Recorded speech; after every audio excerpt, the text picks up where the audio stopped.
मेरे अनुभव, मेरे विचार में आज एक नया अनुभव मैं आप लोगों के सामने बताने जा रही हूँ जो बिल्कुल सत्य है। और असत्य इसलिए है कि मेरे आंखों के सामने हुई घटना है। हम लोग उस जब ब्रज में थे और जब मथुरा में थे तो जहाँ हम किराए पे रहते थे तो वहां पर बिल्कुल मेन जीटी रोड पर क्या कहते हैं, एक ढाबा है। ढाबा के पीछे ही हम लोग किराए पे रहते थे, उसी की जमीन थी।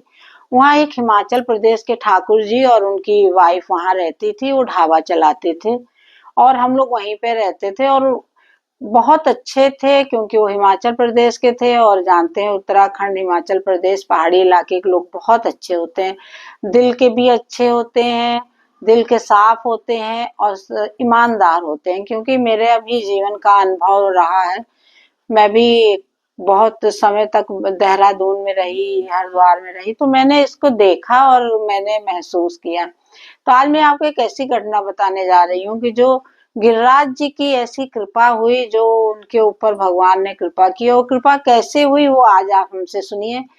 हम लोग जब मथुरा में थे तो हमारा जब ट्रांसफर गोवर्धन हो गया, जब गोवर्धन हो गया तो हम लोग तो चले गए। लेकिन जो ठाकुर अंकल थे उनको 20-25 साल उनकी शादी के हो गए थे, उनका कोई बच्चा नहीं था और उन्होंने उम्मीद छोड़ दी थी। 20-25 साल बहुत होते हैं, पहले इतना डॉक्टर के पास भी लोग नहीं जाते थे, तो उन्होंने उम्मीद छोड़ दी थी। जब हम लोग मथुरा चले गए तो मम्मी जब 5-6 महीने हो गए, मम्मी को परिक्रमा लगाते, मैंने आपको पिछले वीडियो में बताया कि मेरी मम्मी ने करीब 180 के आसपास गिरिराज जी की परिक्रमा लगाई एक साल के अंदर।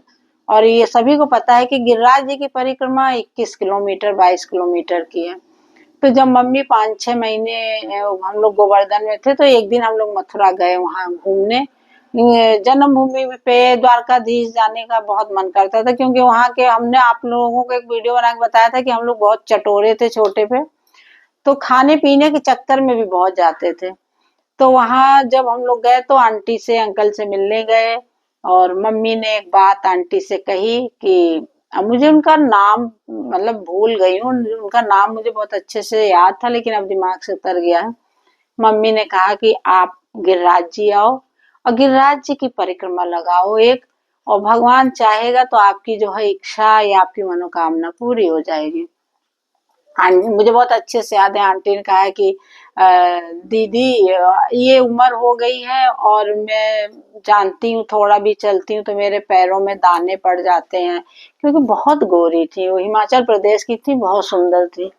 अगर वो धूप में निकल जाती थी तो उनके जो है गाल जैसे सेब जैसे लाल लाल हो जाते थे।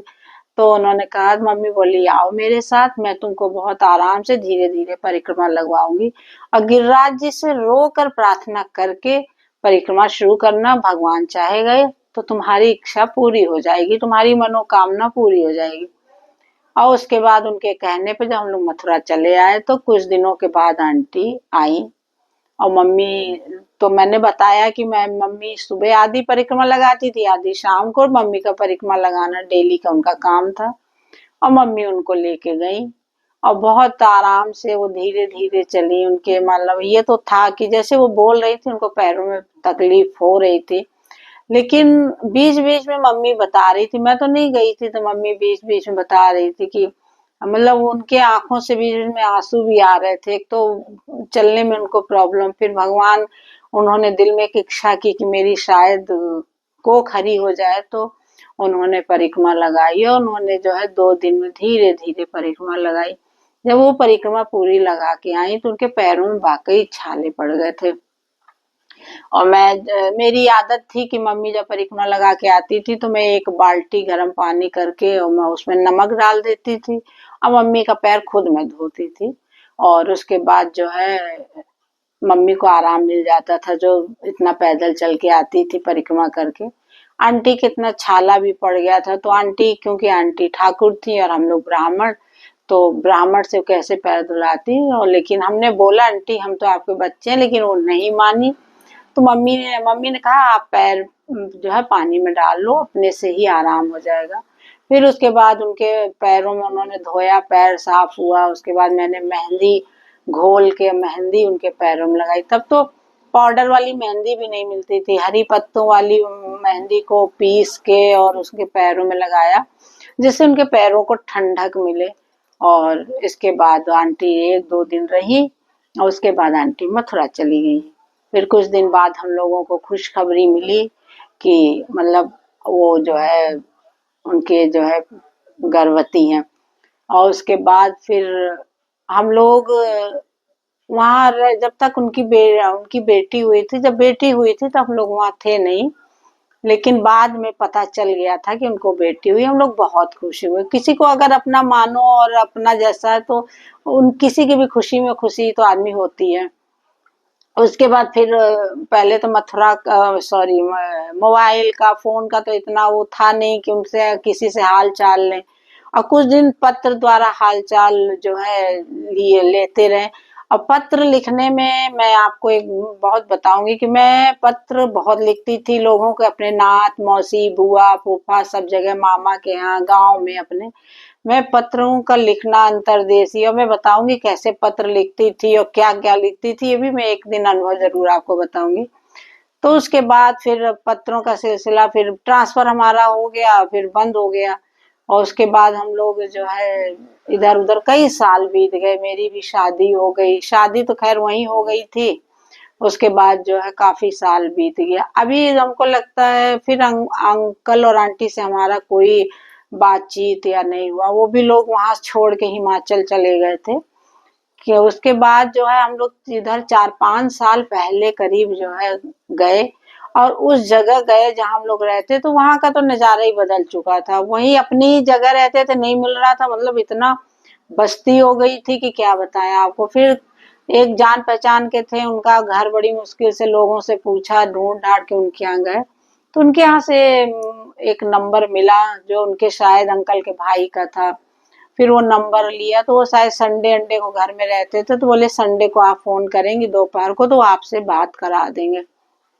फिर हमने फोन किया, बात किया, और जब अंकल ने हम लोगों को सुना तो बहुत खुश हुए। और अब तो काफी बूढ़े हो गए होंगे, उस समय उनकी एज इतनी थी जो है। तो फिर हम लोगों ने, बल्कि मैंने मजाक में कहा अंकल अब तो आप आंटी अंकल बुढ़े हो गए होंगे, तो खूब जोर के ठहाका लगाए, हंसे।